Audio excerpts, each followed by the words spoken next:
Perfect. Now, you had Samuel Atta there, who's legal counsel to Reverend Ntim Fordjour, the man who addressed the press conference we just played. He says to the extent that Article 115, which Dennis just read, gives some protection to members of parliament, even if the National Intelligence Bureau wanted to take this action, they should respect the details and the dictates of the said article. What's your contrary view on this? Now, thank you very much. I didn't get the opportunity to listen to reliable intelligence. So let me, if you permit me, let me reread the provision for the sake of the argument. Now, Article, hello. I can hear you clearly. Now, Article 115 that you just said that the Honorable Akyea reads, there shall be freedom of speech, debate, and proceedings in Parliament, and that freedom shall not be impeached or questioned in any court or place out of Parliament. The meaning of this provision is that the absolute freedom and privileges attached to the office of a member of parliament for the things that he says or said during a debate and during proceedings in parliament are things that are covered under 115. Now, when we are not in parliament, when you put out falsehoods, when you make allegations of the commission of an offense or allegations of the commission of a criminality, a duty is placed on you in law to assist the investigative authorities established under law for the appropriate sanctions to apply. So you cannot be invoking Article 115 when the matters that you are alluding to were not matters you raised on the floor of Parliament, nor in respect of a proceedings in Parliament, nor otherwise. So the 115 freedom is not sacrosanct.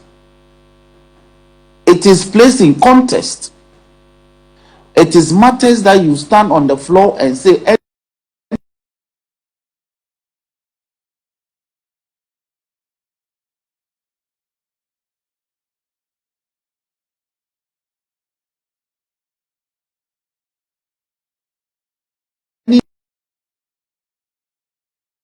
indeed, light in that provision.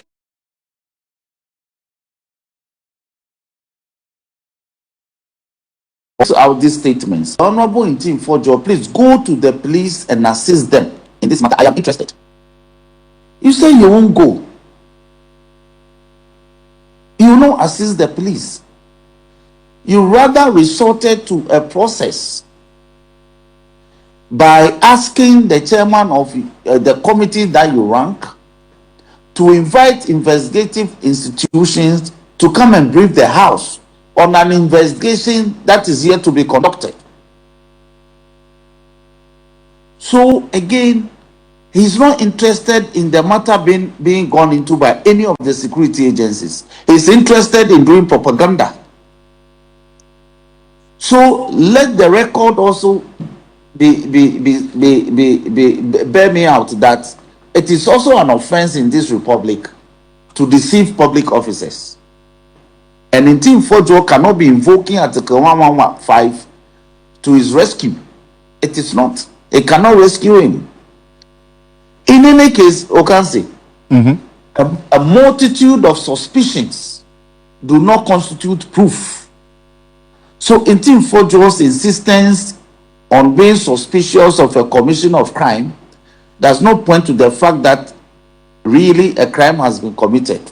That is the principle all of us must accept. So the duty is now inherent in him to assist with the modicum of evidence that he has, if he has any at all, to point the security agencies or the investigative agencies to a certain path. In the absence of that, he may be compelled. And the compulsion is also not covered under 116. The 116 provision in the Constitution is also to this effect, with your permission. 1161, it says, subject to the provisions of this article, but without prejudice to the general effect of Article 115 of this Constitution. So you listen. Civil or criminal proceedings shall not be instituted against a member of Parliament in any court or place out of Parliament for any matter or thing brought by him in or before Parliament by petition, bill, motion, or otherwise. So 1161 throws a much better light on the effect and implication if you want to proceed under 115. I see. And it is that any matter that you have raised in Parliament, or the law, the framers made it better, or before Parliament, by a certain process called a petition, a bill, motion, or otherwise. Which of these is Ntim Fordjour relying on for raising this matter? He held a press conference, and a press conference is not one of the processes that we use to raise a matter on the floor of the House. That I know. That is borne out. That is borne out by our standing orders. Well, that is why they gave you. Hold on. They gave you a genre of the procedures that you can invoke on the floor. That is by a petition, by a bill, by a motion, or otherwise. Now, if you want to the otherwise, can the press conference come under that otherwise? Hold on, that is the leg I want to proceed on.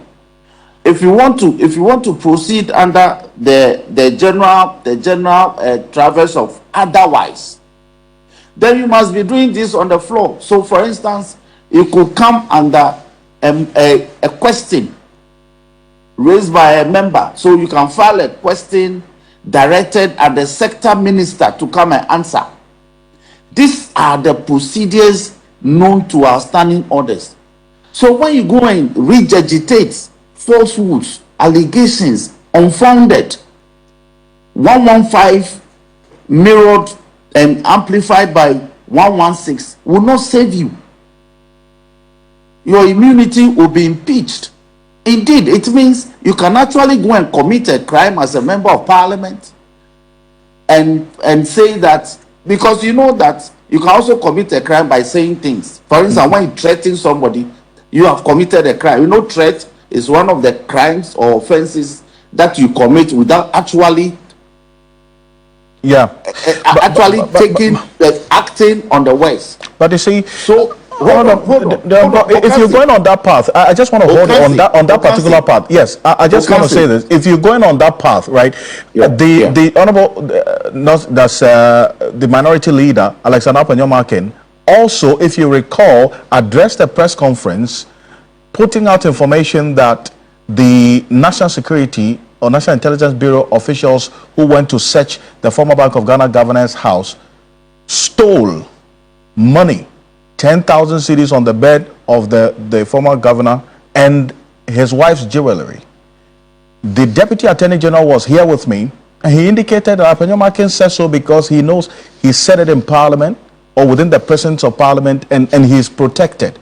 So up to now, we haven't gotten any confirmation of the said information that Apanyomakin put out there. He's working a free man. You are that same principle that you are espousing right now to this particular instance. How about that? Should he also be questioned? If I recall, because I was in the house when the minority leader used the Friday presentation of business statement period to comment on the business slated for the following week to make these comments. And by convention and protocols in the House, members are given opportunities to make comments on businesses slated for the House for the preceding week, and be at large to some extent. So he made those comments on the floor of the House. When you make those comments on the floor, so if you recall, the Honorable Deputy Attorney General actually wrote a text commentary on that conduct. Yes, but he at a press conference. Yeah, hold on. And he later regurgitated it at the press conference. So the Deputy Attorney General analyzed his conduct and actually asserted that the absolute immunity granted members of Parliament in respect of the things they say is not sacrosanct. It is subject to truthfulness of the facts you put out. So when you go and put out falsehoods, inaccuracies, and propaganda, there are provisions in the law that will apply to such conduct, and that conduct cannot be saved by Article 115 and 1161. But let me conclude here for now by saying that the conduct of my brother Ntim Fordjour so far cannot be saved by the circumstances anticipated by the framers and elusively captured under 115 and 1161. Because if the state decides to proceed against you, and for instance, by saying that your conduct breached a provision of Act 29, that's our criminal code, and that you have deceived the information you put out, you have deceived public officers who were to have been engaged in this matter, and so far you have provided no evidence, so they are prosecuting you. 1161 cannot save you. They will arraign you before a court and you go and defend yourself. See, an MP cannot go and commit a crime and run to come and hide under 115 and 116. That is not the intent of those provisions. The intent of those provisions is for the proper conduct of the elected representative of the people, and raising matters accurately for public attention, and not to deceive, and not to also engage in a crime and things that his immunity will cover him. It will be perforated. It will be removed. And let me cite a lot of examples from our side when we were in position. Quick. The honorable Xavier Sosu was arrested by the police for on suspicion of having committed a crime. He was a member of Parliament. He was arrested. We raised hell. The government said a commission of a crime is against the states, and parliamentary immunity cannot save us. I see. They proceeded against Sosu. They proceeded against John Jinapo. They proceeded against Dr. Kobran Donko. They proceeded against me. They came to bulldoze down my house. They arrested me. I was not saved by 115 or 116. I see. But then the Honorable Kofi Bua, as a deputy minority leader, he was arrested for committing a traffic offense. He was taken to a court of law. He was convicted and sentenced to a fine. He had to pay the fine. Parliamentary immunity was not raised, even though he was rushing to go and participate at the committee proceedings that needed his attention as the ranking member at the time. Right, but just a quick one, and before I let you go quickly, the other demand by the minority NPP is that to the extent that even if he has to be invited or arrested, there's a protocol, a procedure to do so, which has been also triggered in the case of A+ and the former Youth and Sports Minister. The Speaker has been written to, a date has been set, and the invitation will be at the instance of the Speaker, and in this particular instance, in the Speaker's conference room, in the presence of their lawyers. So if that protocol is there, why is a different approach being taken in the case of Reverend Ntim Fordjour? Let me answer this question by posing another in the converse.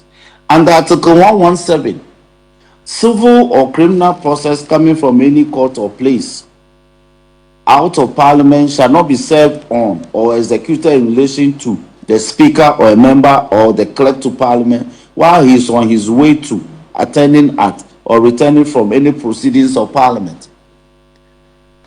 Speaker Afenyomakin went to court sometime in last year and got a court process not served on Speaker. They said that the Supreme Court ruled that once he has notice or he had wind of the issuance of the court process, it amounted to service. They proceeded to hear the matter in this country. So when it suits them, then they want to invoke the Constitution. When it doesn't suit them, then the Constitution is the savior. We were in this country, they told Speaker that even though he has not been served, the fact that he was informed on the floor that there is a court process, it amounted to good notice and good service. So we can always have recourse and make these debates. Well, I appreciate your time on this, and I tell you what, this is a part of the conversation that is not ending today. And as I indicated to you, we have a conversation in the coming days which we're going to sit and have extensive time to delve into this matter, because this is not going to be the first and it will not be the last of what we are seeing in this instance. Thank you. Nelson Rossendale is Majority Chief Whip, Member of Parliament for the South Dai constituency. He's a